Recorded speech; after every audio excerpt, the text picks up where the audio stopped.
Hello, everyone. Welcome to the Green Tent Circle. And this is the third Saturday. So this is our Illuminator series. And I have a very special guest today, Kehkashan Basu, who is an incredible young woman leader who you're going to hear all about. She started when she was 12 years old. But before I do that, before I give her the introduction that she needs, let me just welcome you to the Green Tent Circle, where we meet every Saturday. We've been meeting for about 2 years now, and it's all about us coming together to care for one another, ourselves, and for Mother Earth. And thank you for coming, and we're looking forward to you hearing from my wonderful young friend, Kehkashan Basu. He's one of the most outstanding young women leaders. I should just say women leaders.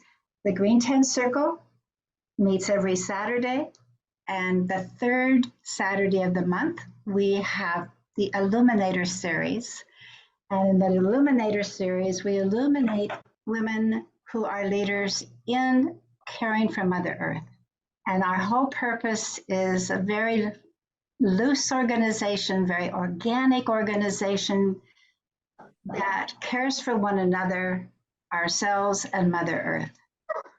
And so we come together with actions, we come together with dreams, we come together with just asking for prayers for ourselves and for others, and we come together to share resources and projects. This recording, we hope that you will share, because I want everybody to know about Kehkashan and, of course, the Green Tent Circle. But Kehkashan, at the early age of 12 years old, said, the world is in such such need of leadership. I need to do something at 12. And what I love about this, it breaks the myth that we need to wait for the younger generation to grow up, to be adults. The younger generation can start as young as 12 and probably even earlier than that. The story of Kehkashan, and then I think you were about 16 when you formed the Green Hope Foundation. And the Green Hope Foundation is in many countries, and Kehkashan has some wonderful slides to show you the amazing work that she's doing. And the work is so significant that she has won many, many accolades. I have heard her speak at the United Nations. Her organization is an ECOSOC-accredited organization, so that she has a consultative role at the United Nations. And the last time I heard you speak, Kehkashan, you just blew me over. It was so clear. You had your slides. I can't believe you aren't being funded by the World Bank, by all these big organizations who have money. I know that you do a lot with not that much money. I know that you are a very organic organization, and I also know that your mother is your director, and I met her. We met, and she's amazing. So it is a daughter-mother story. It is a story of just saying, yes, I can do something for Mother Earth, and you just do it. I'm going to open the circle, because we are a sacred circle, with a Tibetan bowl. And then, Kehkashan, I'm going to just say, take it away, and you can speak however you want, whatever you want, for as long as you want.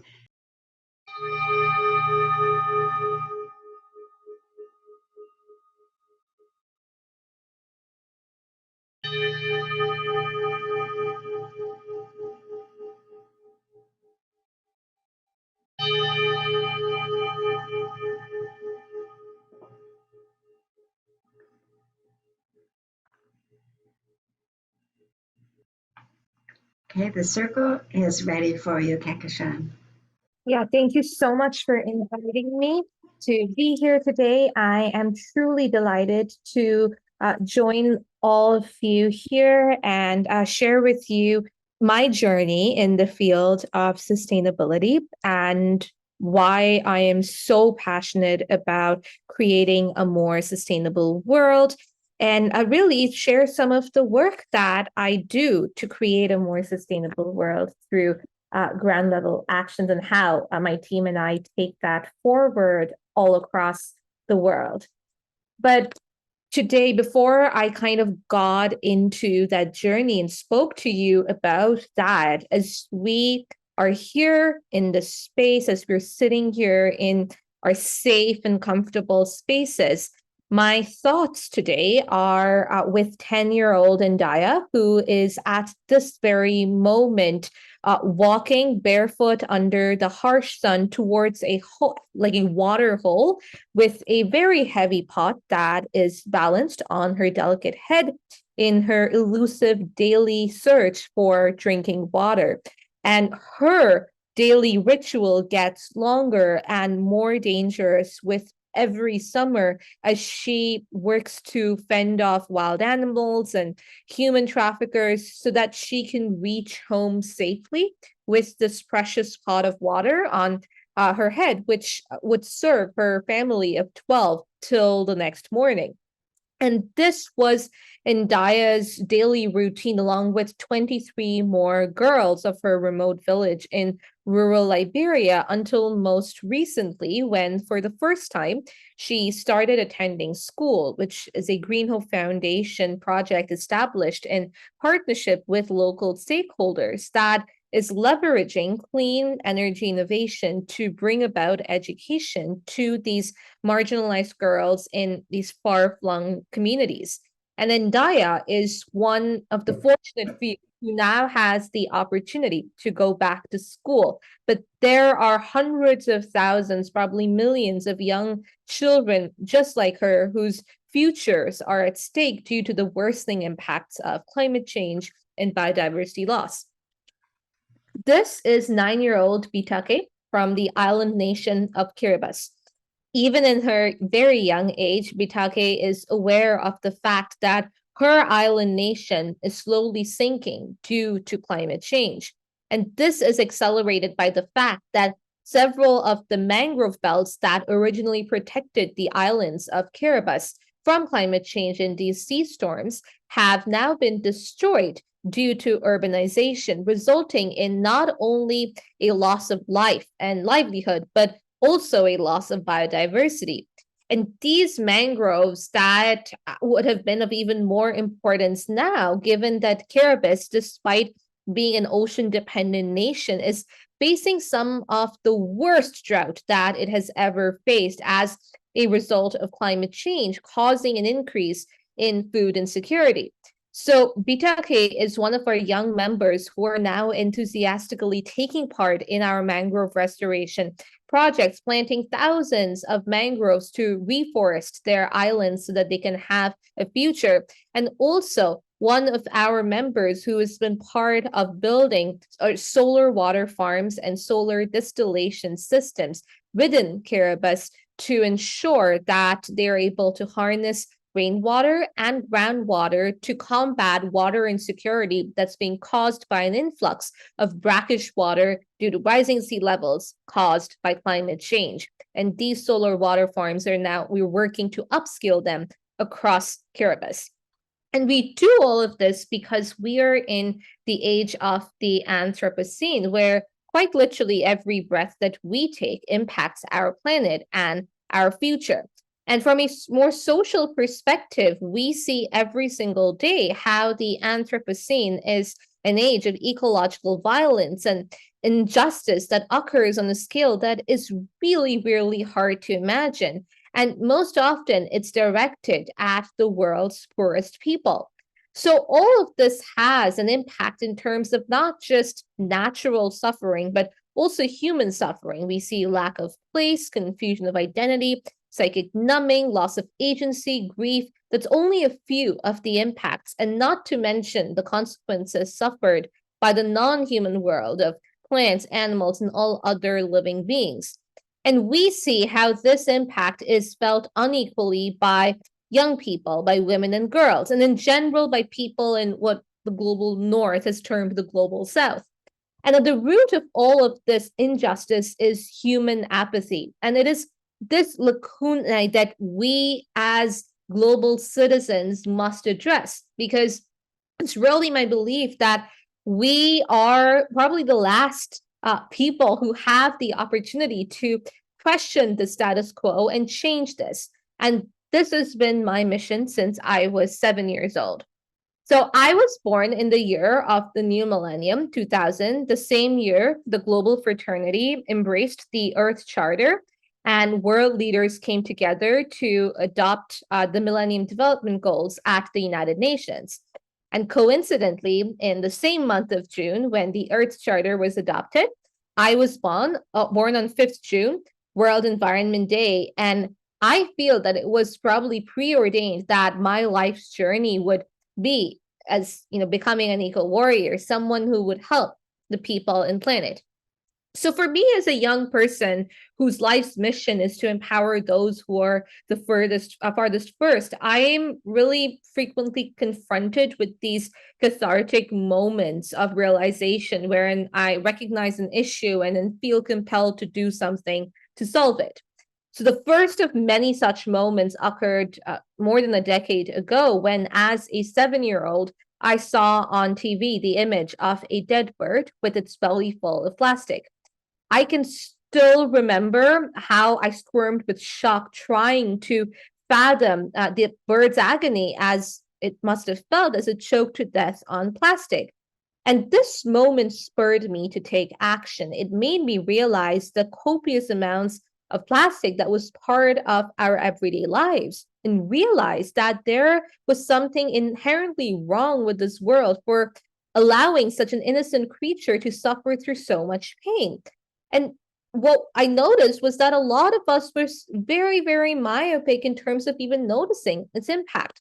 It was also around the same time that I'd attended a lecture by environmentalist Robert Swan, whose words, "the greatest threat to the planet is the belief that someone else will save it," really resonated with me. And that spurred me to celebrate my 8th birthday by planting my first tree on World Environment Day.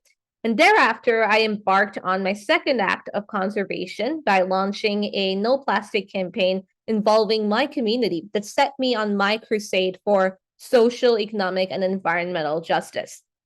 I worked on the ground for many, many, many years, and then I had my next moment of truth. So at the age of 11, I was invited to speak at my first UN conference, went to share the work that I was doing on the ground. And the following year, when I was 12 in 2012, I was one of the youngest delegates at the Rio Plus 20 Earth Summit, which was the largest sustainable development conference of the time. And that was when I realized that out of 50,000 delegates there were only 5 people under the age of 18, and me being 12, I was one of them. And I realized that children and young people, women, indigenous peoples, rural communities, and other vulnerable sectors were being left out of the sustainability dialogue. And so on my return home, I founded Green Hope Foundation at the age of 12.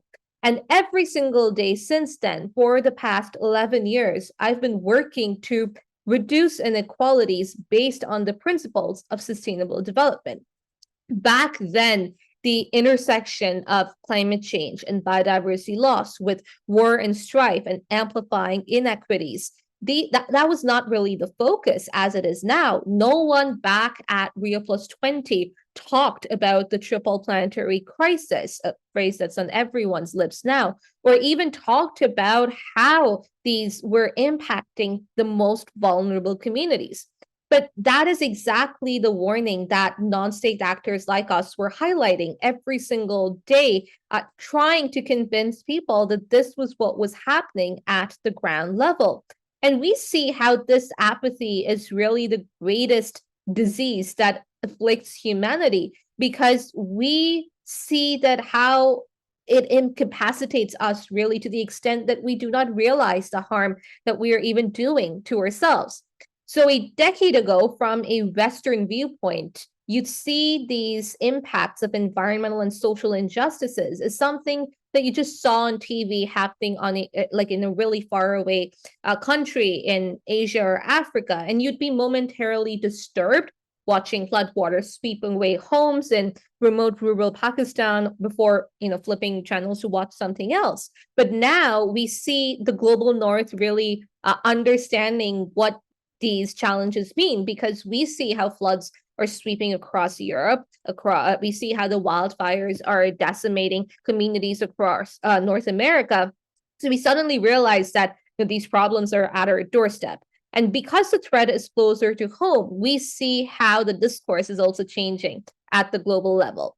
But we've been working on the ground for the past 11 years. We now work in 28 countries with over 500,000 people. And our goal really is to ensure that we take these ground level actions to ensure true sustainable development. Now, how do we do that? We understand that we cannot wait for others to take action, because now what we see is that what began as a 12-year-old girl's dream has now evolved into a global vehicle of change, benefiting the lives of over 500,000 people. And working within these communities, be it in the Syrian refugee camps on the Lebanon-Syria border, or in Kutupalong, which is known as the world's largest refugee camp that was once in the news, but now is largely forgotten, that even today it's home to more than 1 million Rohingya refugees, or really the vast rural communities in the global south that have been hardest hit by COVID-19. The lived experiences that I've had, that my teams had, really have given me a unique perspective on human endurance, diversity, as well as the potential that exists to bring about a new world order through sustainable development. So at Green Hope Foundation, we believe that education is the key driver to their empowerment, to lift them out of poverty, away from the clutches of abuse and exploitation, from child marriage and trafficking and radicalization. And this is our mantra at Green Hope Foundation, whereby we use education for sustainable development as a catalyst for transformation, empowering those who have been left behind to really build a better world than today's. So we do this through developing a unique tool called Sustainability Academies that are essentially organized by children and young people for children and young people, wherein we train our members, some of whom are as young as 6 years old, to conduct these academies. And this unique peer-to-peer engagement has proven to be extremely effective for our target audience, who take to it more enthusiastically than just being told by someone else. And we understand how these are topics that are often difficult to discuss. A lot of the time there's a language barrier, and a lot of the time we see that the trauma that they've been afflicted with, it's not something that they want to discuss in that way. And so that is why, because our work is global and because there's additional dimensions of language and social strictures, particularly for girls and women, to circumvent these issues, we use innovative non-formal communication modes in our advocacy. So music, art, dance, drama, sport, eco-fashion, writing, to spread awareness. And our academies also incorporate STEM education to build necessary skill sets amongst the participants. And above all, we bring out the child in these young people, many of whom have quite literally forgotten to smile. Now, for us, it's very important to adopt an intersectional lens when doing our work, because we recognize that every single challenge, global challenge that we face, it impacts different communities differently.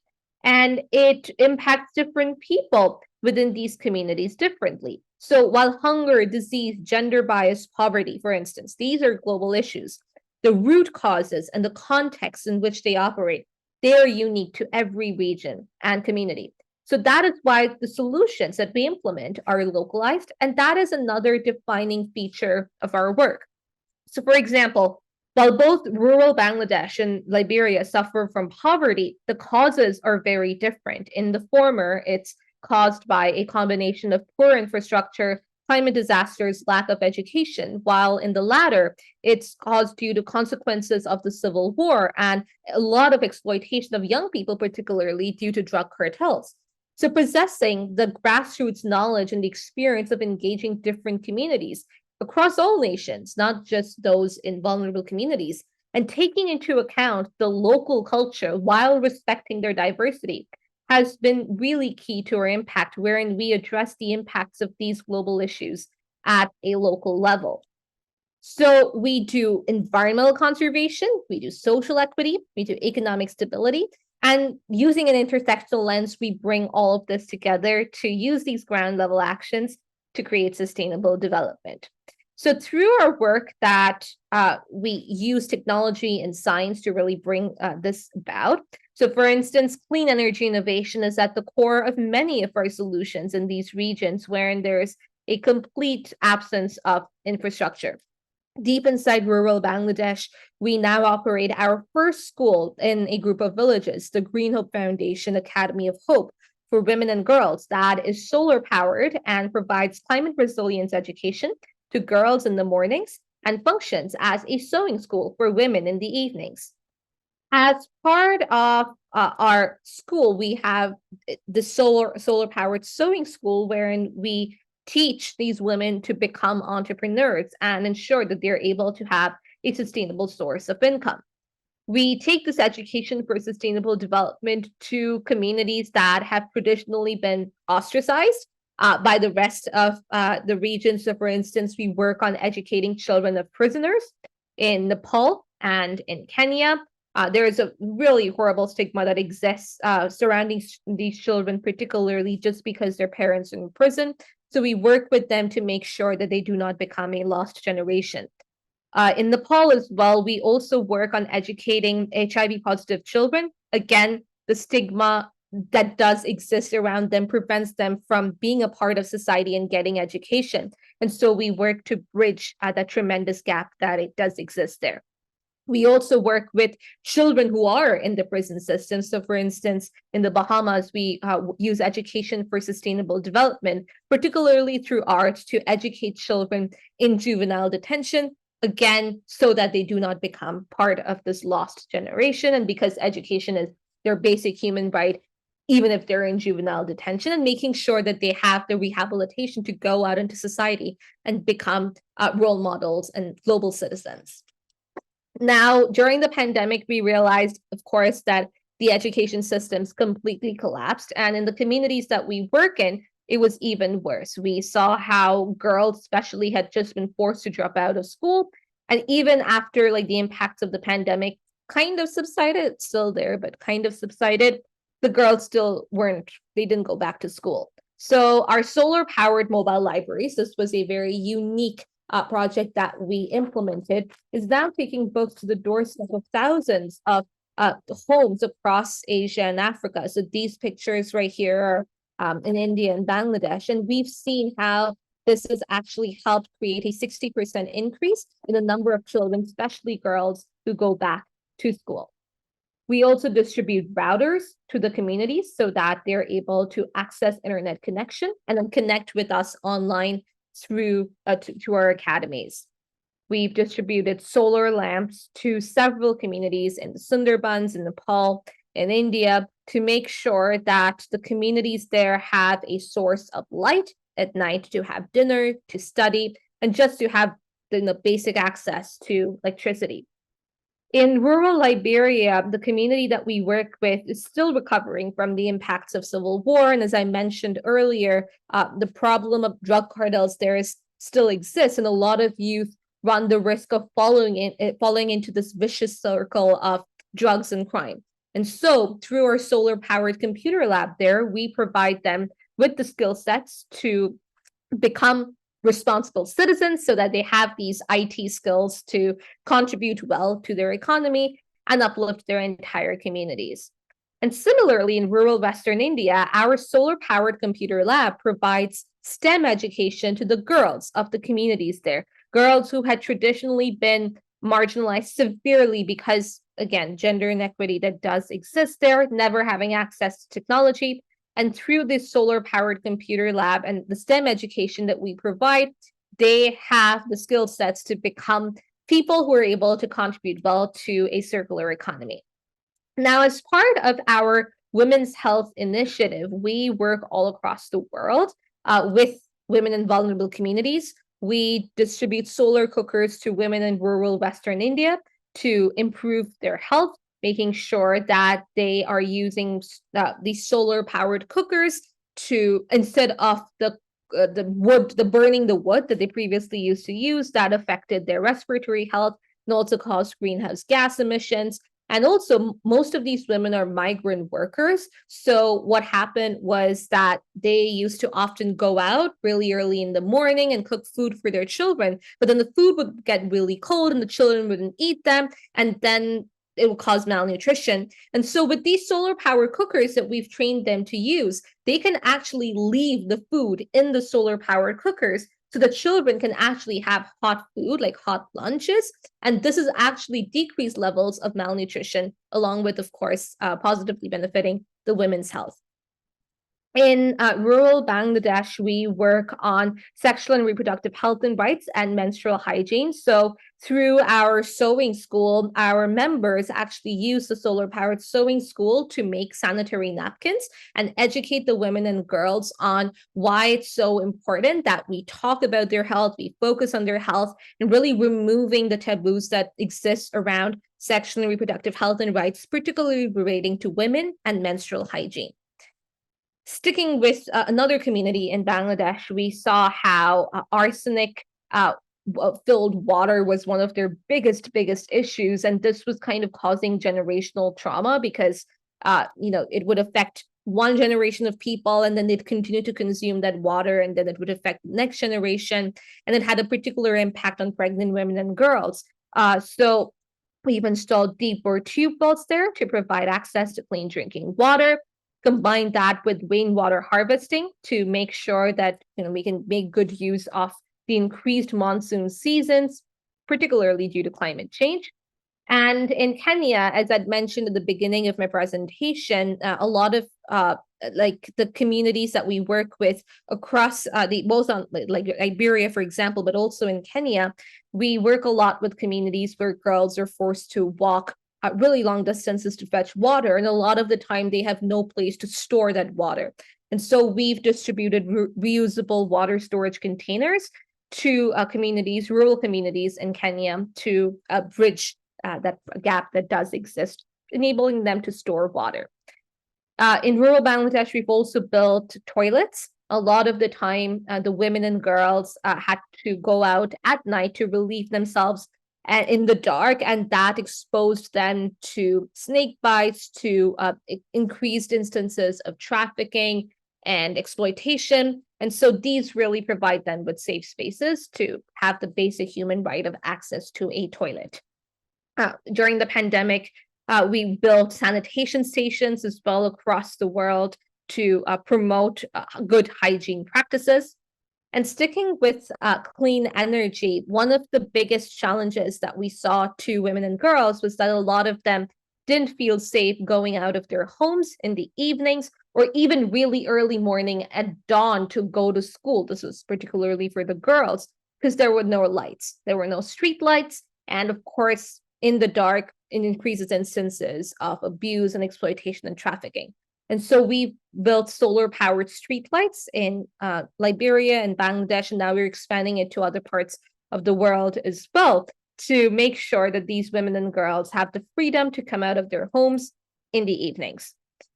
In Kiribati, one of the countries I spoke about right at the beginning, because of the drought season that they're facing and because of climate change induced rising sea levels, that is rendering their land untenable because the salt water goes into their soil and they can't really grow food there. We're working through our Grow Your Own Food campaign through food security. So working with the women and girls to grow food in these kind of pots that you can see in the picture, so that we're able to reduce levels of malnutrition within these indigenous communities and create long-term food security. And the same Grow Your Own Food campaign through food security, we localize in Peru. So this is more on right on the outskirts of the urban areas of Lima, capital of Peru, wherein we work with the indigenous communities there to have sustainable food systems. A lot of the land had been destroyed due to urbanization and growing crash crops. So we're kind of reclaiming that land and ensuring that the women and girls have the skill sets to be able to grow that food and create food security.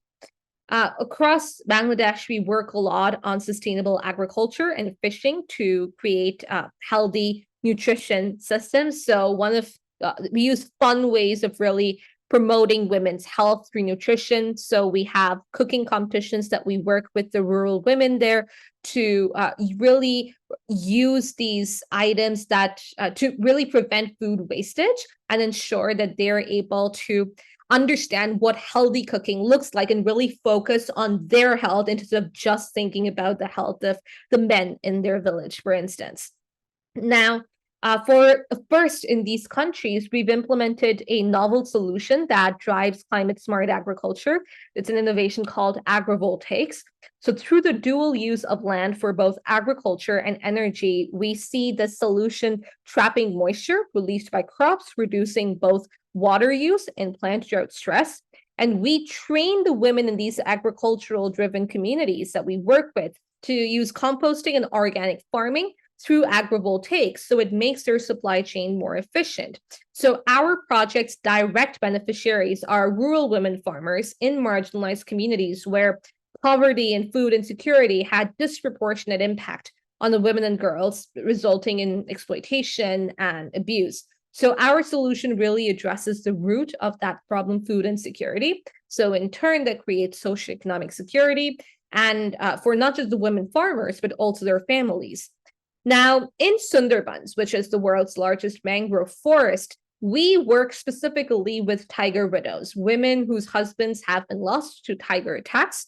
And as we see with women across the world, and particularly these women, it causes them to be ostracized from society because they are seen as people who shouldn't be part of society. So they don't have access to money, don't have access to resources.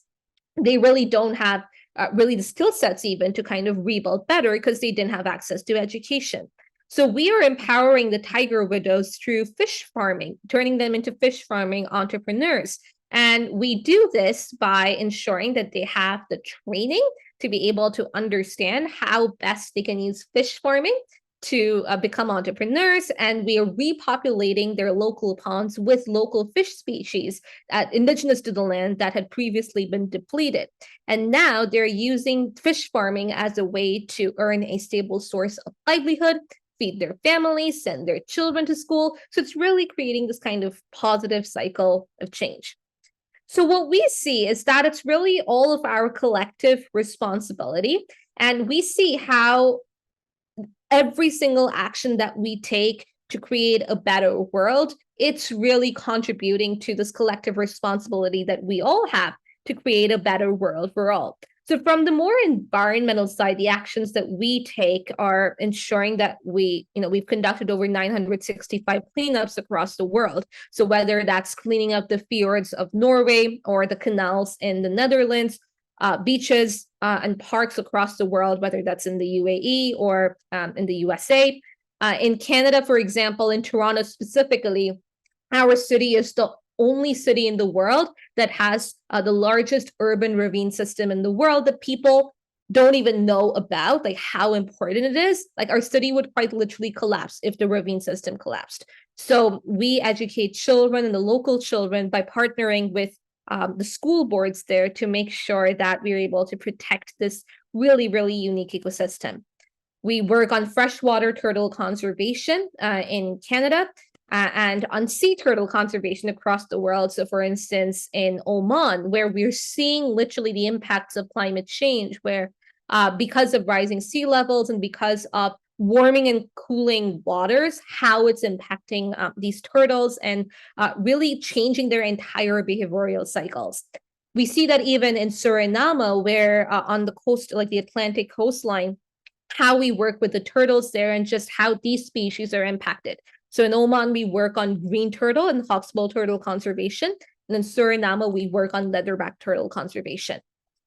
Across the world, we work extensively on mangrove restoration because obviously they help so much in carbon sequestration and helping protect biodiversity. So this right here is in the UAE. Again, a lot of people don't know that the Middle East is one of the hubs for mangroves and really kind of holds together the biodiversity there. So we work on mangrove cleanups and planting in the UAE, in Qatar as well, so particularly in white mangrove restoration. we also work on waste segregation and recycling. So this right here is educating children in the UAE by taking them to recycling plants to understand where their waste lands up, and it provides them with the opportunity to understand what the supply chain really looks like. We do this in the Netherlands as well, in Oman. So this right here in Netherlands is an e-waste recycling plant where, again, with the electronics that we use for young people to understand where their things end up after they've thrown them away. We work a lot on upcycling. So I mentioned at the beginning how we use education for sustainable development through eco-fashion. So this is one of the examples of that. So we use upcycling to create art from waste. In fact, it's just like yesterday, our members, to celebrate International Day of Peace and World Cleanup Day, did this huge cleanup in Liberia and Bangladesh, and then they used the waste to create art from waste. We also use upcycling to grow crops. So for instance, our members in Bangladesh on the left are using eggshells to grow crops. And it's been really, really great.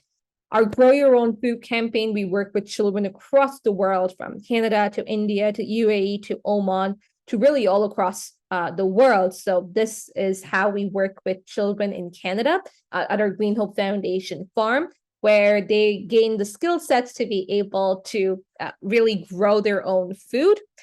In the UAE, again, there's a lot of misconceptions surrounding urban areas where like you can't really do anything there. Our members make their own compost on their balconies, and they use that to really fertilize the crops that they grow. So we've planted over 1 million trees across the world over the past decade. We've planted over 75,000 mangroves, recycled over 4,000 tons of waste, conducted more than 965 cleanups. And our work really is to make sure that we bridge the gap between the top-down and bottom-up processes that currently exist.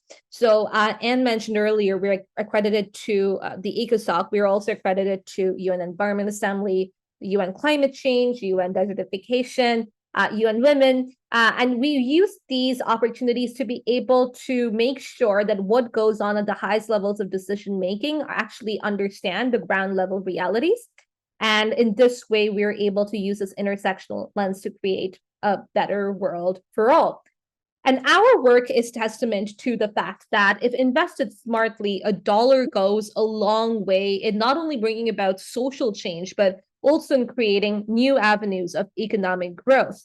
And all of the people that we work with such little resources and with paucity of finances, what we try to prove through our work is that even if we with such little resources can address these environmental issues, social issues, solving food and water insecurity in entire villages, restoring livelihoods in climate devastated regions, and bringing back species from the brink of extinction, through these simple but persistent grassroots actions, where we see how our solar grids have an annual carbon offset of 4.5 million kilograms of CO2.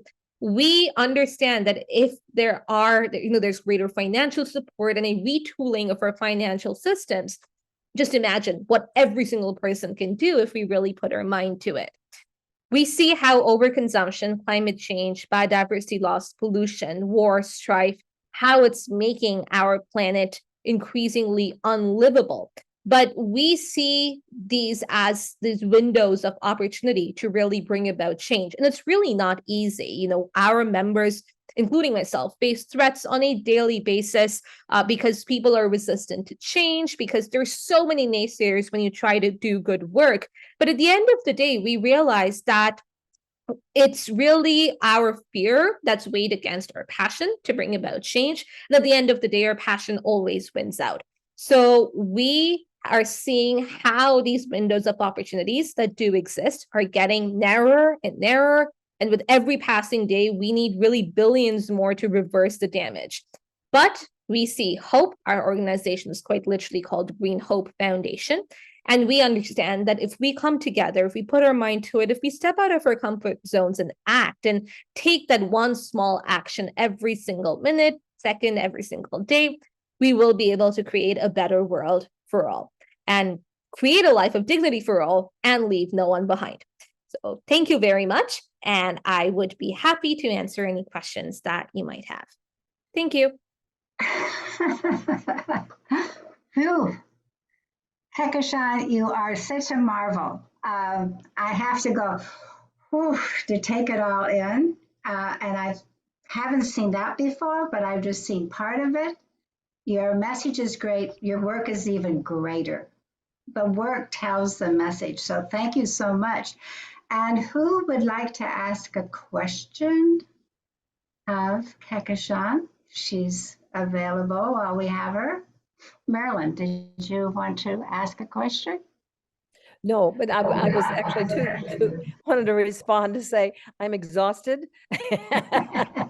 And it looks like you've already done at least 2 lifetimes of work. And I'm so grateful for the demonstration that you've offered all of us. Thank Thank you. you. Yeah, great. And because my area, Southwest Florida, relies on mangroves, it's wonderful to see the mangrove planting. And our mangroves are actually moving. They're moving farther north because of the temperature rise. On the East Coast, got rid of most of their mangroves for building. Now it's against the law, but we need to plant a lot more mangroves. So, and they don't have enough mangrove ecosystems across the world. They don't get talked about enough, and the people who are within those mangrove ecosystems again get forgotten a lot. So it's all interconnected, and that's what we really work to address. And how can those who are hearing the record are seeing you, how can they be of help? I know that you are a 501(c), so that you're a nonprofit, they can give money. And I'm sure on your website you have a donate button. Yes. And what about if somebody wanted assistance, no matter where they are in the country? How do they do that? Say, oh, I love the programs that you're doing. I love the whole thing of the mobile library. I love the whole thing of your educational program. How do you have the young people power to help? Yes. Yeah, if anyone anywhere across the world, like if they want to reach out to us, they can do so through our website, through our contact us button, like that comes directly to us and to myself as the core team, and then we disseminate that to whoever is within their region, our chapter heads, our regional coordinators. But we're literally just a click away, and we're always looking to see how best we can support people in meaningful ways to create long-term sustainability. So yeah, if anyone wants support from us, we are more than happy to give that. If anyone wants to support us either in kind by working with us or through financial support, which of course is always extremely welcome, because as a grassroots organization, like that's really what we run on. Like it's all really, really welcome. So our website is kind of the hub for all kinds of giving support or like asking for support. But yeah, so the greenhopefoundation.org, like you'd be able to find out everything about us out there. Okay, does anybody else have a question or a comment they'd like to give to our young woman leader? Yeah, I do. I'm also, I don't know if awestruck is a good word or not, but unfortunately, I think maybe overwhelmed is a word. Your presentation is so powerful, and I'm thinking that it's so wonderful that the Green Tent is doing this, because I'm thinking that having, say, a dinner or, come over for cocktails or something, have a group of people come, be able to view this, and then maybe elicit or solicit, some resources for you. That's a thought I'm having, could have value. And also, I'm involved with things that are being done locally. And is there some way, I wonder, to connect with what maybe is already being done locally? In particular, I think Lee is probably still on here.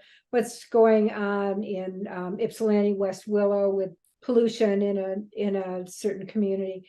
If there's a way to just maybe connect with resources that are already local, but then maybe some connection with somebody you might have somewhat in the area, how we kind of come together to expand the the reach. Did Yeah. that make sense? Did you understand there were two, I guess, kind of two topics there? Yeah. Yeah. I think that both of them are really great. And for the first one with the dinners, like I said, any kind of way that we see, can best support the work that goes entirely towards the work on the ground, like that's most welcome. We probably need, support and partnerships to be able to see how best we can do that. But yeah, that's something that's a very, very welcome idea. And for the second part as well, yes, again, people, can reach out to us at any time, and we'd love to continue ground level actions, no matter where people are. And we always, always happy to partner with existing actions, because for us it's not about reinventing the wheel, it's about making sure that we can create this positive long-term impact that can happen through implementing something completely new or working to support work that's already been done, creating partnerships in a lot of different ways. So yeah, we are open to all of that. Yeah, that makes so much sense because you have so much experience in so many different areas. So to sort of intersect like that, it's an exponential expansion, really. May I ask you a question, Kehkashan? Yeah. I just was wondering that all this wonderful work you're doing, how do you find out which area needs what? I mean, do they approach you with a problem? They ask you to help out, or you go investigate to find out? Yeah. How do you find it in Suriname or Kiribati or Bangladesh? How do you find these people? Yeah, so it depends. Most of the time, it's people who reach out to us. And because, we've slowly and steadily cultivated our network globally, we have members in different parts of the world. They reach out to us and say that, there's this particular issue that does need to be addressed. So in Kiribati, for example, our members who had been working there first on just mangrove restoration, they had approached us about how to address this water insecurity that was coming about because climate change induced rising sea levels, water insecurity, how to fix that. So that's how the solar water farm, that's how we built that over there. In other parts of the world as well, we kind of work in a very similar way. Sometimes 99% of the time it's people reaching out to us. The 1% of the time, when we do see a problem and be like, okay, there's something we need to do to address it. So that was when we worked in the refugee camps. So Syrian refugee camp and Rohingya refugee camp, because we saw that there was a lot of these camps that were not United Nations funded. So these were in the no man's land. So they were getting left behind, and there was no way for them, that cry for help was already there, but no one was kind of responding to that. So that's when we went into these camps to make sure that we could provide that education. So that was an example of how we went ourselves there, but we always make sure to see that it's help that's needed and wanted, and the community is open to receiving it, and that any kind of support that we provide, even when they ask for it, it's with them kind of leading the change, so that it's not a top down, you have to do this because we told you to do it kind of solution. It's very much from the ground up, and it helps because our members are from those very communities. So you understand the local culture and language and all of that.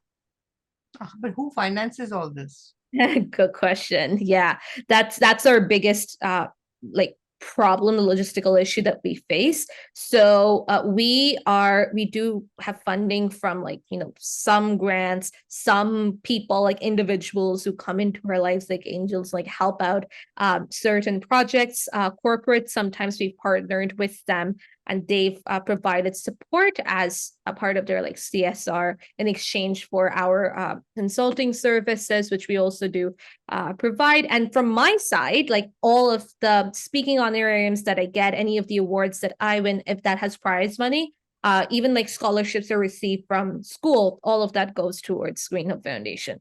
So I do my best to support it from my way, and then the source funding that we get from different other sources, that's how we really get our funding. But still, there's no organized funding, and a lot of we understand the funding gap it's slightly better than a decade ago, but our work isn't flashy. It's very like on the ground, and it takes time. But yeah, that's kind of the reality. We're trying to change the mindsets around that this work is important, and if it might not yield results like that, because change takes time, but it's worth it to invest in these organizations and the work. Well, I think it's very flashy because I believe in grassroots work, and I believe that when it's on the ground, it is sustainable.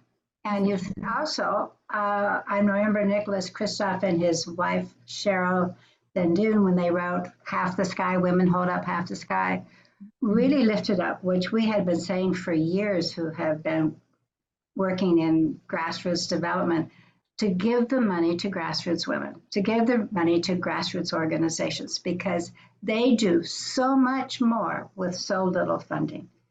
And it doesn't go to buying cars or buying these excessive things to keep a lifestyle of the those who are running the program. It actually goes to running the program.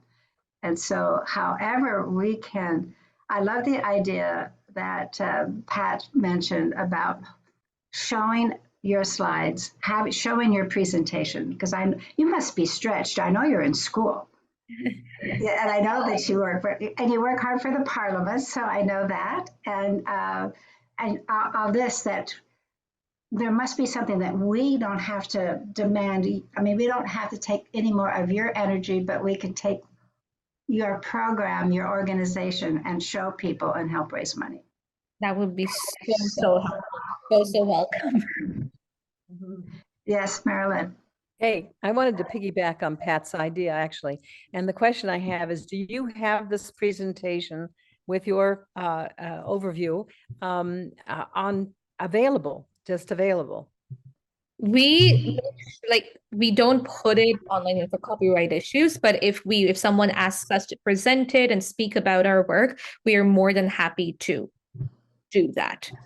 Well, my thought was actually, if it was available, each of us could let the organizations in our own communities know about you, and that is available for their program.